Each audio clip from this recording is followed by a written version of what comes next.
انکا episode 4 novel انکا مصنف انوار صدیقی آواز و پیشکش ڈرامستان فار یو گزشتہ اقساط کا لنک ویڈیو کی ڈسکرپشن میں موجود۔ اب میں اصل واقعہ کی طرف آتا ہوں۔ جب سے انکا سے میری ملاقات ہوئی اور میرے برے دن پھرے تھے، میں بڑی پابندی سے شام کے وقت چہل قدمی کے لیے پارک آیا کرتا تھا۔ یہیں میری نظریں ایک لڑکی سے چار ہوئی تھیں اور میرے دل میں بڑی شدت سے یہ خواہش بیدار ہوئی تھی کہ اسے شریک حیات کے طور پر ہمیشہ کے لیے اپنا لوں۔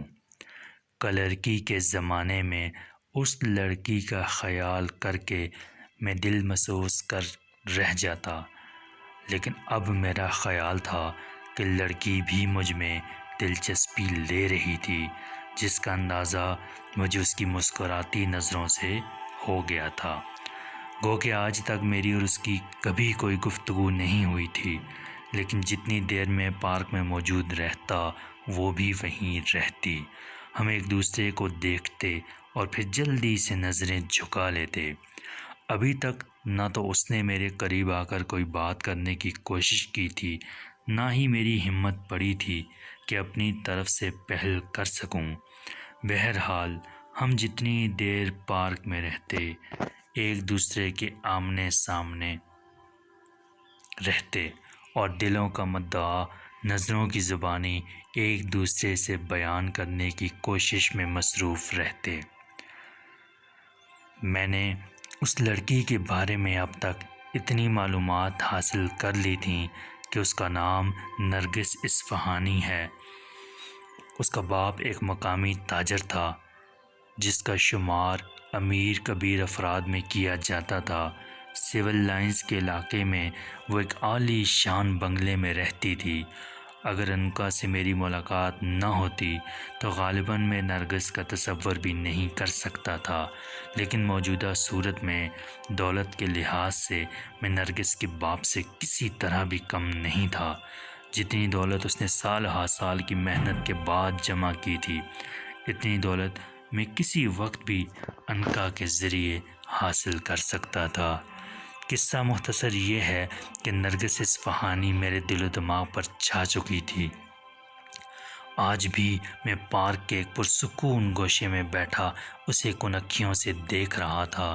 وہ مجھ سے 8-10 فٹ کے فاصلے پر دوسری بینچ پر بیٹھی تھی۔ کبھی کبھی ہم دونوں کی نظریں چار ہوتیں تو وہ جلدی سے جھجک کر اپنی نگاہیں جھکا لیتی۔ بہت دیر سے ہمارے درمیان یوں ہی آنکھ مچولی ہو رہی تھی۔ میں نے ایک خوبصورت نوجوان کو نرگس کے قریب جا کر اس کے برابر بیٹھتے دیکھا۔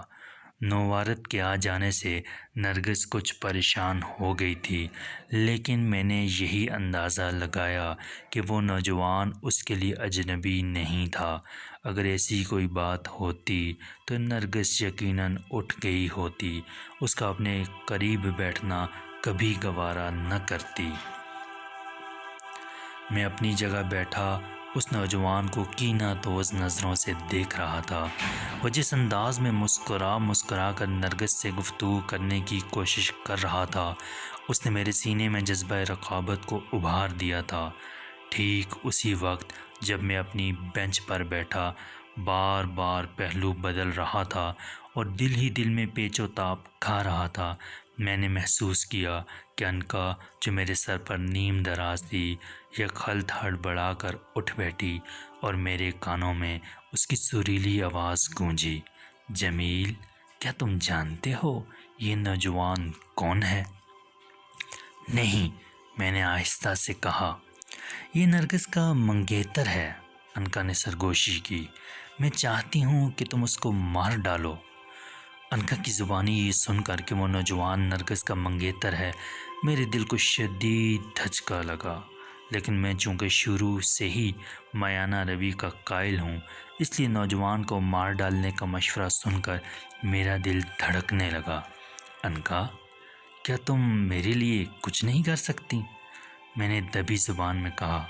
میں بہت بے چین ہوں، نہیں، تمہیں اس نوجوان کو ویسے بھی میرے لیے مارنا ہوگا۔ تمہیں اپنا وعدہ تو یاد ہوگا۔ میں اپنے وعدے پر قائم ہوں، لیکن تمہیں اس نوجوان سے کیا پرخاش ہے؟ میں نے پوچھا۔ کچھ بھی نہیں، لیکن اس کے باوجود تمہیں میرے حکم پر اس کا خون کرنا ہوگا۔ انکا کا لہجہ اس پر سخت اور تحکمانہ تھا۔ مجھے اس نوجوان کے خون کی ضرورت ہے۔ کیا؟ میں بوکھلا گیا۔ تم انکار نہیں کر سکتے۔ انکار کا مطلب ہے کہ بد عہدی، اور بد عہد میرے نزدیک بہت بڑی سزا کا مستجب ہے۔ تم میری قوتوں کا اندازہ تو کر چکے ہو، لیکن بحث مت کرو جمیل۔ انکا نے ترشی لہجے میں میری بات کاٹتے ہوئے کہا، سنو، انسانی خون میری غذا ہے جس کے بغیر میرا وجود خطرے میں پڑ جائے گا۔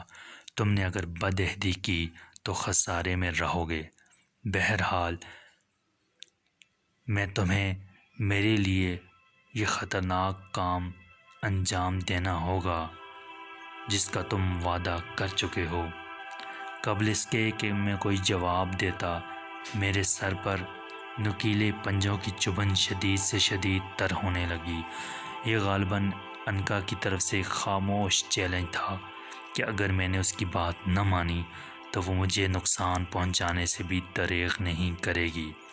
موقع کی نزاکت کو محسوس کر کے میں کانپ اٹھا۔ میرے چہرے پر پسینے کے ننھے منھے قطرے نمودار ہونا شروع ہو گئے۔ میرے ذہن میں ایک ہیجان سا برپا ہو گیا۔ میری سمجھ میں نہیں آ رہا تھا کہ کیا کروں۔ کیوں جمیل، تم نے کوئی فیصلہ کیا؟ میں تیار ہوں۔ میں نے غیر ارادی طور پر انکا سے وعدہ کر لیا اور اس نوجوان کو گھورنے لگا جو نرگس کے ساتھ بیٹھا باتیں کر رہا تھا۔ وقت جیسے جیسے گزرتا گیا، میری خون کی گردش بھی تیز ہوتی گئی۔ میری نظریں بدستور اس نوجوان پر جمی ہوئی تھیں جو سامنے والی بینچ پر نرگس اصفہانی کے ساتھ بیٹھا ہنس ہنس کر باتیں کر رہا تھا۔ حالانکہ نرگس نے اس سے کوئی التفات نہ برتا تھا، لیکن جب سے انکا نے مجھے یہ بتایا تھا کہ نوجوان نرگس کا منگیتر ہے، میں کانٹوں پر لوٹ رہا تھا۔ نرگس کسی اور کی ہو جائے، یہ تصور ہی میرے لیے ناقابل برداشت تھا۔ میں نے نہ جانے کتنے خوبصورت تصور اپنے دماغ میں قائم کر لیے تھے۔ کچھ دن تو ایسے بھی آئے تھے کہ میں اسی کے متعلق سوچتا رہا۔ پھر بھلا یہ کیوں کر ممکن تھا کہ اپنی خوشیوں اور ارمانوں کا خون خاموشی سے برداشت کر لیتا؟ اب تو یہ بات اور بھی ناممکن تھی، کیونکہ انکا میری مدد کو تیار تھی۔ انکا، پراسرار قوتوں کی مالک۔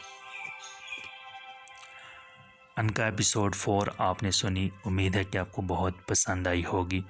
اگلی ایپیسوڈ کے لیے جلدی سے ہمارا چینل سبسکرائب کر لیجئے، اور ہماری ویڈیو پسند آئے تو اس کو شیئر ضرور کیجیے گا، اور کمنٹ میں ہمیں اپنا فیڈ بیک ضرور دیجیے گا۔ دعاؤں میں رکھیں یاد۔ خوش رہیں، جوان رہیں۔ اللہ حافظ۔